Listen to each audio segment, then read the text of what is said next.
Hello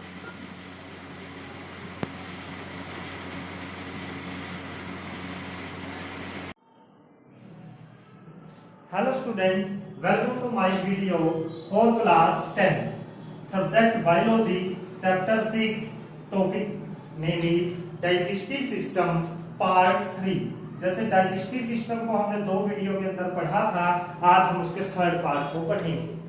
third part के अंदर हम कहाँ पर आए हुए थे? कल हमने बाइल जूस के काम पढ़ लिए थे और पैनक्रीज से निकलने वाले जूस के काम पढ़ लिए थे। आज हम स्मॉल इंटेस्टाइन के अंदर क्या होगा, स्मॉल इंटेस्टाइन हमने बताया था लास्ट वीडियो के अंदर स्मॉल इंटेस्टाइन क्या होती है। स्मॉल इंटेस्टाइन 6.5 मीटर की क्या होती है, एक ट्यूब होती है जो कोइल्ड फॉर्म के अंदर रखी होती है। कोइल्ड मतलब घुमाकर। हमने क्या किया था, स्मॉल इंटेस्टाइन को पढ़ा था। स्मॉल इंटेस्टाइन 6.5 मीटर की होती है। मैंने ये कल लिखवा दिया था, 6.5 मीटर की लेंथ होती है। इसकी लेंथ किसमें ज्यादा होती है? हेर्बीवोर्स में, हेर्बीवोर्स में ज्यादा होती है कार्निवोर्स से। क्या लेंथ किसकी? स्मॉल इंटेस्टाइन किसकी लंबी होती है? हेर्बीवोर्स, क्योंकि ग्रास को पचाना बहुत मुश्किल होता है। फिर मैंने क्या बताया था, जैसे ही भोजन स्टमक से निकलता है, लीवर अपना बाइल जूस छोड़ देता है और बाइल जूस क्या कर देता है, जो स्टमक ने भोजन को खट्टा किया था उसके खट्टेपन को दूर कर देता है। और पैनक्रीज प्रोटीन को पचाने का और फैट को पचाने का काम करता है। आज हम स्मॉल इंटेस्टाइन के अंदर पढ़ेंगे वॉल ऑफ स्मॉल इंटेस्टाइन।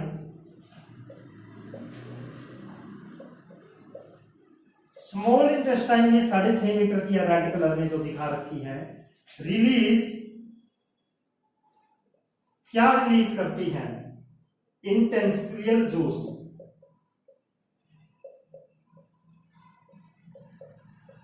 ये जूस क्या करता है? It change protein amino acid में। अगर प्रोटीन है भोजन में, उसको किसमें?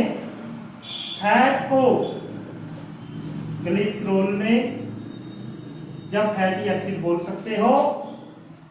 और अगर कोई स्टार्च या कार्बोहाइड्रेट्स है तो उसको किसके अंदर? सिंपल शुगर के अंदर चेंज करता है।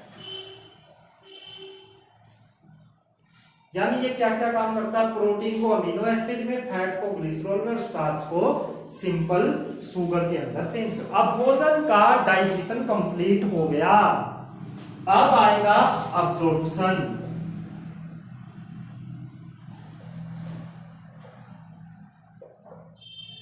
अब्जॉर्प्शन भी लिख सकते हो और अब्जॉर्प्शन भी लिख सकते हो, एक ही बात है। टू सेपरेट यूजफुल कंपोनेंट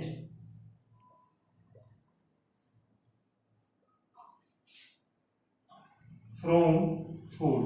अब जो डाइजेस्ट हुआ फूड है उसमें से अच्छी अच्छी चीजों को बाहर निकाला जाएगा। जो भोजन है डाइजेस्ट हो चुका है उसके अंदर से अच्छी अच्छी चीजों को बाहर निकाला जाएगा। अब्जॉर्प्शन का काम सबसे पहले शुरू होता है स्मॉल इंटेस्टाइन के अंदर। तो क्या होगा? Wall of small intestine has numerous finger like projection.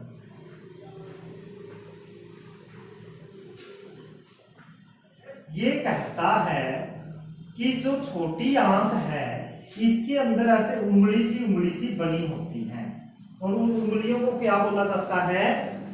Named विलई। और उनको क्या बोला जाता है?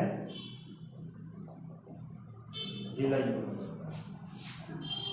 ये विलई क्या काम करती हैं? छोटी आंत के अंदर जो उंगली जैसी स्ट्रक्चर होती हैं इनका क्या काम है और ये क्या काम आएंगी? यानी कि अब अब्जॉर्प्शन का मीनिंग क्या हुआ जो भोजन पच गया उसमें से अच्छी अच्छी चीजों को बाहर निकालना और उसको शरीर यूज करेगा, और गंदी चीजों को बाहर फेंकना। तो जो स्मॉल इंटेस्टाइन की दीवारें हैं उनके अंदर क्या होती है, फिंगर जैसी प्रोजेक्शन होती है, और उनको क्या बोला जाता है, विलई। अब ये विलई क्या काम करेंगी, अब हम इनको डिस्कस करेंगे।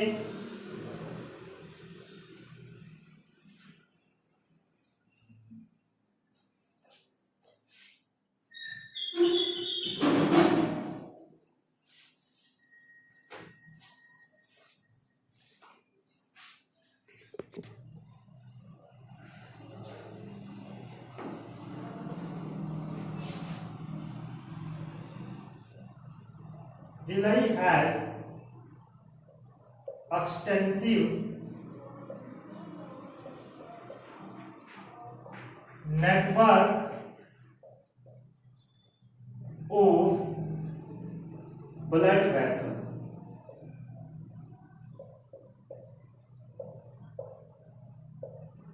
विलय के अंदर क्या होता है, बहुत बड़ा नेटवर्क होता है, बहुत सारी नदियां होती हैं जो खून को लेकर आती हैं।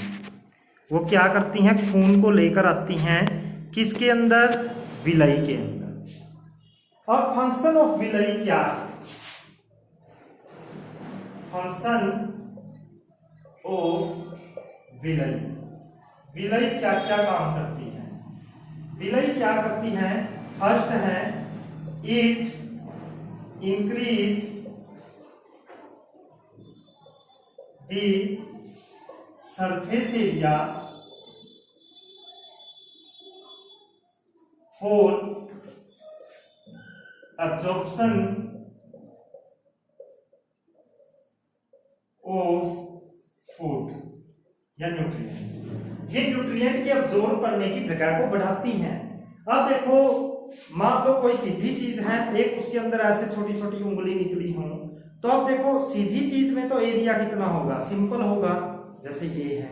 और अगर ऐसे उंगली से निकली हो तो देखो यहां से यहां, यहां से यहां, यहां से, तो ये एरिया बढ़ जाता है। देखो इसकी तो टोटल लेंथ सिर्फ इतनी थी, और अगर हम इसकी लेंथ ऐसे मापें, यहां से मेजर करें, तो ये बहुत ज्यादा बनेगी। तो इसलिए इसका एरिया क्या हो जाता है, बढ़ जाता है।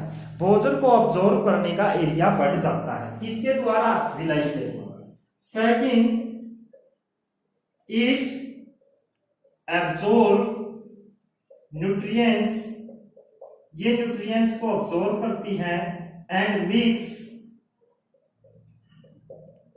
इनटू ब्लड, और ये इसको कहां भेज देती है, ब्लड के अंदर मिक्स कर देती है। यानी छोटी आंत के अंदर जो फिंगर लाइक प्रोजेक्शन होती हैं, वो एक तो एरिया बढ़ाती हैं, और उनके अंदर इतना खून की वेसल होती है, उनमें इतना ब्लड होता है कि सारे के सारे न्यूट्रिएंट किसमें मिक्स कर दिए जाते हैं, ब्लड के अंदर। तो पेपर में कई बार अलग से क्वेश्चन आता है, what are villi, villi are the finger like projection present in small intestine, छोटी आंत में पाई जाने वाली फिंगर लाइक प्रोजेक्शन होती है।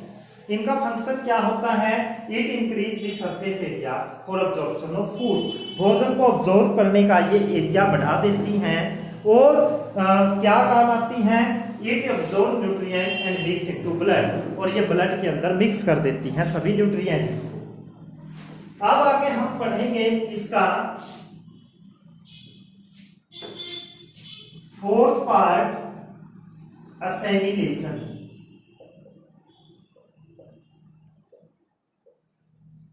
असेमिलेशन होता है transportation of nutrient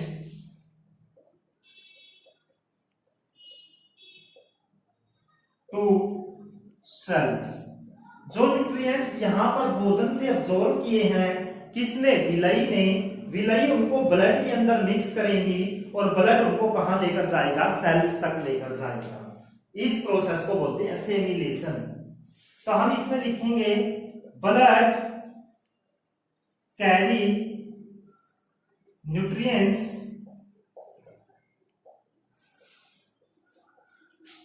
to cells. अब ब्लड कहाँ ले जाता है? सभी न्यूट्रिएंट्स को अपने अंदर घोलकर सेल्स तक पहुंचा देता है। असेमिलेशन का मतलब हो गया ट्रांसपोर्टेशन, यानी कि ब्लड क्या करेगा? सभी न्यूट्रिएंट्स को अपने अंदर घोलकर लेकर जाएगा और उनको सेल्स के पास छोड़कर आएगा। सेल्स क्या करेंगी? उनका यूज करेंगी। अब रिमेनिंग फूड कौन सा फूड? जो भोजन डाइजेशन के बाद छोटी आंत में बच गया वो यहां से कहां पास कर दिया जाता है? बड़ी आंत के अंदर। Remaining food is pass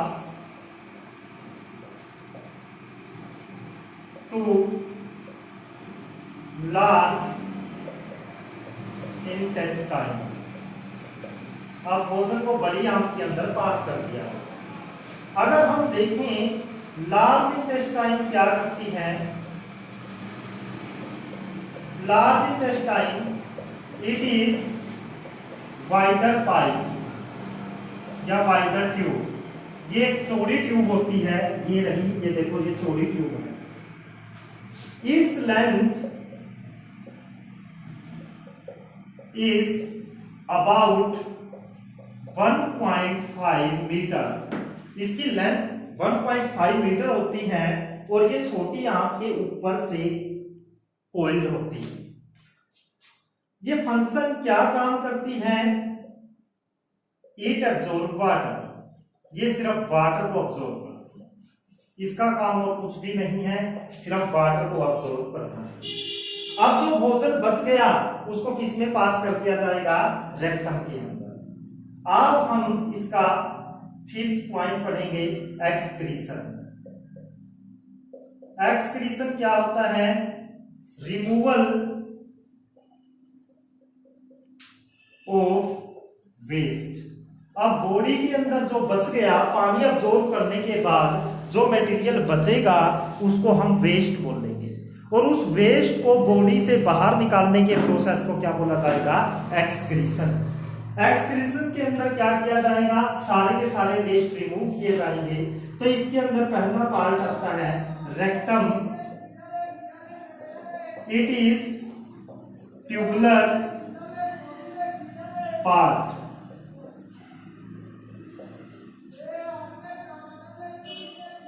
it is lower end of large intestine. ये एक टाइप से लार्ज इंटेस्टाइन का नीचे वाला पोर्शन है।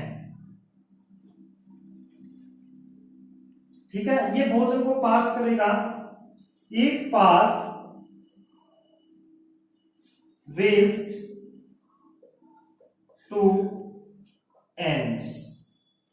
एंस क्या होता है? एंस होती है outer opening. It is outer opening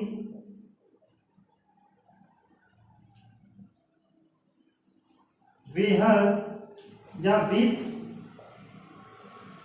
remove waste, जो वेस्ट मटेरियल को रिमूव करती है। ये सबसे बाहर वाला पोर्शन होता है, इसको एंस बोला जाता है। ये वेस्ट मटेरियल को रिमूव करता है। यानी कि बड़ी आंत के अंदर क्या किया जाता है? भोजन के सिर्फ पानी को ऑब्जॉर्व किया जाता है और इसकी लेंथ केवल 1.5 मीटर होती है।